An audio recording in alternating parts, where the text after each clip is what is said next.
បងប្អូនគ្នាឥឡូវនេះយើងទៅមើលតើតើជាមួយនឹងរឿងសង្គ្រាមជីវិតអភិជាសម្រាប់ភាពបន្តបងប្អូនវាទៅអភិបន្តហ្នឹងគឺល្អមកគឺតែមែនតើអ្នកខ្ញុំចង់ឲ្យចាក់ភ្លាមតែម្ដងហ្មងចង់នឹងខ្លាំងមែនតើថានៅពេលដែលហេងបានដឹងការពិតថាតាមពិតទៅមន្ត្រាលេងល្បិចជាមួយគាត់ហើយគាត់ហ្នឹងអត់ដឹងថាមន្ត្រាធ្វើអញ្ចឹងទេតែគាត់មានអារម្មណ៍បែបណាអ្នកគ្នាហើយសម្រាប់យើងនេះផងដែរយើងឃើញថាមានឈុតពិសេសមួយដែលតួស្រីនិងតួប្រុសរបស់យើងហេងហើយនឹងមន្ត្រាហ្នឹងគេធ្វើកម្មវិធីពិសេសមួយដើម្បីបោកបង្ហាញមុខមាត់អីចឹងណាអ្នកគ្នាប៉ុន្តែជាក់ស្ដែងពេលហ្នឹងគឺមន្ត្រាកំពុងតែធ្វើឲ្យហេងហើយនឹងទ្រឹងនារីហ្នឹងគឺខ្មាស់គេខ្លាំងមែនតើជាពិសេសហ្នឹងគឺហួសចិត្តហ្មងមិននឹកស្មានថារឿងទាំងអស់គឺកាត់ឡើងអញ្ចឹងទៅអ្នកទាំងអស់គ្នាចាប់អារម្មណ៍លើឈុតនេះកន្លែងនេះហេងបាននិយាយថាជាបងពិតជាអរគុណអូនដែលអូនតែងតែឲ្យតម្លៃបងតែងតែនៅក្បែរបងធ្វើបងខ្ពស់មុខខ្ពស់មាត់តាមពិតម្នាក់ហ្នឹងគឺជាអ្នកណាអញ្ចឹងទៅតាមពិតទៅអ្នកគ្នាកន្លែងហ្នឹងគឺគេបង្ហាញថា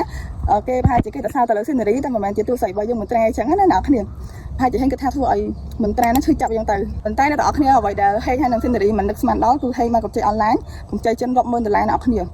តែដំបូងហ្នឹងគឺមន្ត្រាបានសម្ដែងថាគាត់ហ្នឹងគឺជាអ្នកផ្ទៃឲ្យហេងតែតាមពិតទៅហេងគឺជាអ្នកខ្ចីទាំងអស់ទេអ្នកគ្នាអញ្ចឹងកន្លែងនេះធ្វើឲ្យហេងឈឺចាប់ខ្លាំងមែនតើអ្នកគ្នាមិននឹកស្មានថាមានរឿងហ្នឹងកាត់ឡើងវាហុកអ្នកទាំងអស់គ្នាឃើញថាហេងបាននិយាយដែរថាគាត់មិនបានជពាក់គេទេគាត់មិនបានទៅពាក់ព័ន្ធជាមួយរឿងលឿនហ្នឹងទេតែមន្ត្រាថាហើយភ្លេចហើយមែនមុនគឺសញ្ញាឯកសារមកកណោខ្ចីឯកសារសញ្ញាឯកសារហើយខ្ចីលុយគេរាប់ម៉ឺនដុល្លារអញ្ចឹងអ្នកគ្នាតើតោះជាមួយរឿងសង្គ្រាមជីវិតរបស់ភាគទី55អ្នកគ្នាអ្នកទាំងអស់គ្នាមើលវគ្គនេះហើយប្រកាសជាជក់ចិត្តជាម្ខាងទៅអ្នកគ្នាតោះ